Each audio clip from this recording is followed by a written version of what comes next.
اعوذ باللہ من الشیطان اللعین الرجیم بسم اللہ الرحمن الرحیم۔ ناظرین کرام السلام علیکم ورحمۃ اللہ وبرکاتہ۔ ناظرین کرام، میں آپ کا میزبان نواب صابر آپ کی خدمت میں حاضر ہوں راہ حق پروگرام کے ساتھ، جس کا چوتھا ایپیسوڈ آپ قائم ٹی وی کینیڈا سے دیکھ رہے ہیں۔ تمام ناظرین آباد رہیں، شاد رہیں، کوئی غم نہ ہو سوائے غم امام مظلوم کربلا۔ ناظرین کرام، ہمارے ساتھ ہمارے آج کے جو مہمان ہیں حجت الاسلام مولانا محمد رضی مہدوی صاحب قبلہ ہمارے ساتھ کربلا معلیٰ سے ہمارے ساتھ ہیں۔ باعث شرف ہے ہمارے لیے ہماری آواز سرزمین کربلا پر شکر گزار ہے قائم ٹی وی کینیڈا اور رہی ہے۔ ناظرین کرام، جیسا کہ آپ نے دیکھا کہ تیسرے ایپیسوڈ میں حجت الاسلام مولانا محمد رضی مہدوی صاحب نے ایک مختصر سا تعارف امام حسن عسکری علیہ السلام کا کرایا۔ آج ہم آپ سے کہیں گے کہ امام حسن عسکری علیہ السلام کی جو قرآنی خدمات ہیں وہ کیا ہیں، ان کے بارے میں ہم آپ سے کچھ باتیں کریں گے، اور آپ کی خدمت میں گزارش کرتے ہیں کہ امام حسن عسکری علیہ السلام کی جو قرآنی خدمات ہیں ان کے بارے میں آپ ہمارے قائم ٹی وی کینیڈا کی ناظرین کی خدمت میں کچھ عرض کریں۔ جی بسم اللہ۔ اعوذ باللہ من الشیطان الرجیم، بسم اللہ الرحمن الرحیم، وبہ نستعین وہو خیر الناصر ومعین، اما بعد۔ ناظرین اکرام، السلام علیکم ورحمۃ اللہ وبرکاتہ۔ وعلیکم السلام۔ قال اللہ تبارک و تعالی فی کتابہ الکریم وقول الحق، یا ایھا الذین آمنوا ان تنصروا اللہ ینصرکم ویثبت اقدامکم۔ ارشاد خداوندی ہے کہ اے ایمان لانے والوں، اگر تم اللہ کی مدد کرو گے تو اللہ تمہاری مدد کرے گا۔ یعنی اللہ کی مدد کے نتیجے میں دو چیزیں حاصل ہوں۔ نمبر ایک، اللہ تمہاری مدد کرے گا، وہ یہ ثبت اقدامکم، اور تمہیں کیا ہے، ثابت قدم رکھے گا راہ حق۔ ٹھیک ہے، سورہ محمد کی آیت ہے۔ اس آیت کے ضمن میں ایک دو باتیں بیان کروں، اور اس کے بعد پھر مقدمتاً ایک دو باتیں، اور اس کے بعد اپنے اصل موضوع پر انشاءاللہ بیان کرنے کی سعادت حاصل کریں گے۔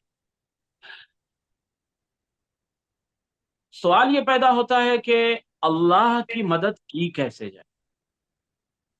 ظاہر ہے کہ ان تنصر اللہ، اگر تم اللہ کی مدد کرو گے، ینصرکم، اللہ کیا ہے، تمہاری مدد کرے گا، اور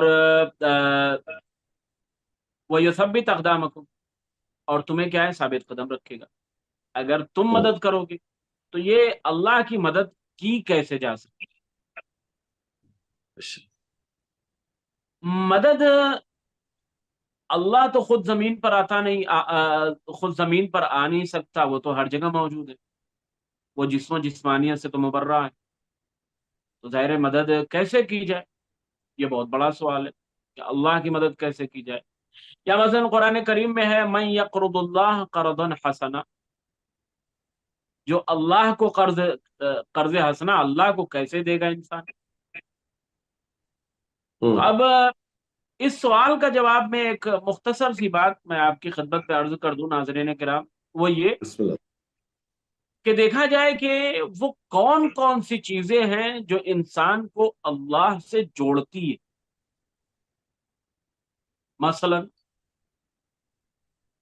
اسلام کیا ہے، وہ انسان کو اللہ سے جوڑنے کا کام کرتا ہے۔ پیغمبر اسلام صلی اللہ علیہ وآلہ وسلم کون ہے؟ وہ انسانوں کو اللہ تک پہنچانے کا کیا ہے، کام کرتے ہیں۔ خانہ کعبہ ظاہر سی بات ہے کہ اللہ کی ایک نشانی ہے خانہ کعبہ بھی۔ وَمَن يُعَظِّمْ شَعَائِرَ اللَّهِ إِنَّ أَوَّلَ بَيْتٍ وُضِعَ لِلنَّاسِ۔ قرآن کریم کیا ہے، یہ انسانوں کو اللہ سے جوڑتی ہے یہ کتاب۔ لیکن اس زمانے میں ہم ان کی مدد کیسے کریں؟ ٹھیک ہے کہ جب پیغمبر اسلام تھے تو کفار مشرکین جو 40 قبیلے تھے، انہوں نے پیغمبر کو ہجرت کرنے پر مجبور کیا، ننگی تلواروں کے سائے میں سونے پر مجبور کیا، تو اس وقت مولا کائنات نے ان کی مدد کر دی، وہ پیغمبر کی مدد کی تو اللہ کی مدد ہو گئی۔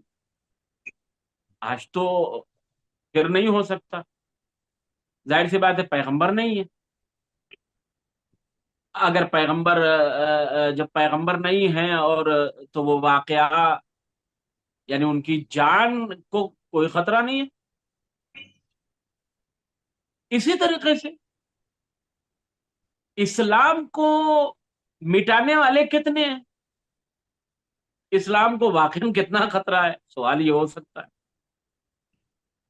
خانہ کعبہ کو کیا کوئی مٹا سکتا ہے؟ قرآن کریم کو کیا کوئی مٹا سکتا ہے؟ تاریخ شاہد ہے، پیغمبر کو مٹانے والے مٹ گئے، قرآن کو مٹانے والے مٹ گئے، خانہ کعبہ کو ڈھانے کی کوشش کرنے والا وہ لشکر پورا لے کر آیا، وہ ختم ہو گیا، سب زمیں بوس ہو گیا، سب مٹیا میل ہو گیا، سب کچھ ختم ہو گیا. پھر آج کیسے کیا جائے تو پتا چلا کہ آج پیغمبر تو نہیں ہے لیکن پیغمبر کا وقار ہے. وقار ہے.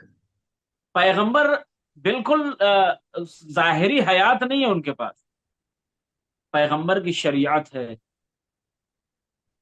خانہ کعبہ کوئی گرا نہیں سکتا لیکن توہین کرنے والے موجود ہیں. پیغمبر کو اب دوبارہ کوئی مار نہیں سکتا لیکن گستاخی کرنے والے موجود ہیں. قرآن کوئی مٹا نہیں سکتا لیکن قرآن کی شان میں گستاخی کرنا، اس کی توہین کرنا، ابھی کچھ دن پہلے ہی کی بات ہے، یورپین کنٹری سے مسلسل یہ چیزیں آ رہی ہیں، مثلا کہ وہاں قرآن جلانے کی پرمیشن دے دی گئی. تو یہ وہ چیزیں ہیں کہ جب ہم ان کو بچانے کی، یعنی پیغمبر کو نہیں بچا سکتے لیکن ہاں کہیں پیغمبر کے وقار کو کوئی ٹھیس پہنچا رہا ہے تو ہم نے اس وقار کو بھی بچا لیا، تو گویا اللہ کی نصرت کی. کسی نے مثلا پیغمبر اکرم صلی اللہ علیہ وآلہ وسلم پر اعتراض کیا اور ہم نے اس اعتراض کا جواب دے دیا تو گویا اللہ کی مدد کی. بشک. شریعت اسلام کو کسی نے مخلوط کیا، جیسے آج کل ڈیبیٹ ہوتی ہے، اور ہر وہ انسان جو اسلام کے بارے میں نہیں جانتا وہ اسلام کے بارے میں علم دے رہا ہے چینلوں پہ بیٹھ کے، مثلا نیوز میں بیٹھ کے، یہ آپ بھی دیکھ رہے ہیں. تو ایسے موقع پر اگر ہم اسلام کی طرف سے بولتے ہیں، اسلام کی طرف سے، تو اس کا مطلب اللہ کی ہم نے مدد کی. خانہ کعبہ کو کوئی گرا نہیں سکتا لیکن جس جگہ پر ہے وہاں کی حکومت خود کبھی کبھی توہین کرتی ہے، کبھی کبھی کیا اکثر و بیشتر توہین کرتی ہے خانہ کعبہ. بشک بشک. تو ہم کیا ہے اس کی توہین کو، توہین سے اگر اسے محفوظ رکھ رہے ہیں تو اس کا مطلب ہم اللہ کی مدد کر. یوں ہی قرآن کریم ہے، یوں ہی قرآن کریم ہے کہ جب کوئی مٹا نہیں سکا، کسی میں مٹانے کا دم خم بھی نہیں ہے، تو اب کیا ہے ایک طریقہ بچا ہے، وہ یہ کہ اس کی توہین کیا جائے، اس کی توہین کیا جائے.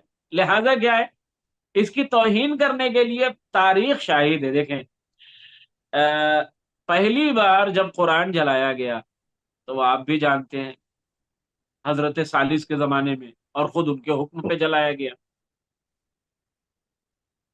اس کے بعد مسلسل لوگوں نے کوشش کی کہ قرآن پر حملہ کیا جائے. اگر میرا ایک جملہ قسم خدا کی میری جان قربان اہل بیت پہ ایک جملہ میں کہہ رہا ہوں کہ اگر قرآن کو مٹنا ہوتا نا تو وہ کربلا میں اسی وقت مٹ گیا ہوتا جب حسین کے سر و تن میں جدائی ہو گئی تھی.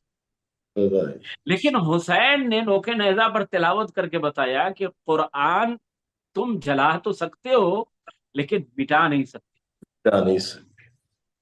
بے شک اہل بیت کی تمام فرد، تمام افراد اہل بیت رسول کے، آپ ان کی زندگی کو دیکھ لیجئے، مولا کائنات ہو، پیغمبر اسلام، وہ بی بی فاطمہ سلام اللہ علیہ ہو، امام حسن علیہ الصلوۃ والسلام ہو، امام حسین علیہ الصلوۃ والسلام ہو، مولا زین العابدین علیہ الصلوۃ والسلام ہو، آپ ان کی زندگی کو واقعا دیکھ لیں کہ قرآن کا کتنا دخول ہے، اور جگہ جگہ پر قرآن کی آیت پڑھ رہے ہیں. مولا متقیان ولادت ہوئی، دستے پیغمبر پر آئے، قرآن کی آیت کی تلاوت کر قد افلح المومنون. امام بے حسن شک، عسکری امام حسن مجتبی علیہ الصلوۃ والسلام گھر سے باہر جا رہے ہیں، قرآن کی تلاوت کر رہے ہیں۔ امام حسین علیہ الصلوۃ والسلام مکے سے خارج ہو رہے ہیں، قرآن کی تلاوت کر رہے ہیں۔ امام کیا ہے مثلا کربلا میں بیٹا باپ سے اجازت مانگنے کے لیے آیا، امام تلاوت کر رہے ہیں۔ بیٹے کے سرانے بیٹھ رہے ہیں تو امام تلاوت کر رہے ہیں۔ بی بی فاطمہ سلام اللہ علیہ دربار جا رہی ہیں، دربار میں تلاوت قرآن کر رہی ہیں، استدلال کر رہی، استدلال پیش کر رہی ہیں۔ تو ائمہ اہل بیت علیہ الصلوۃ والسلام کی زندگی کیا ہے؟ قرآن قرآن کا دفاع کرتے ہوئے گزری ہے، مستقل زندگی میں کیا ہے؟ قرآن کا دفاع کیا۔ کیوں؟ اس لیے کہ جو قرآن کی مدد کرے گا وہ اللہ کی کا مددگار۔ میرے مولا حسن عسکری علیہ الصلوۃ والسلام نے بھی قرآن کی مدد کی، قرآن کا دفاع کیا۔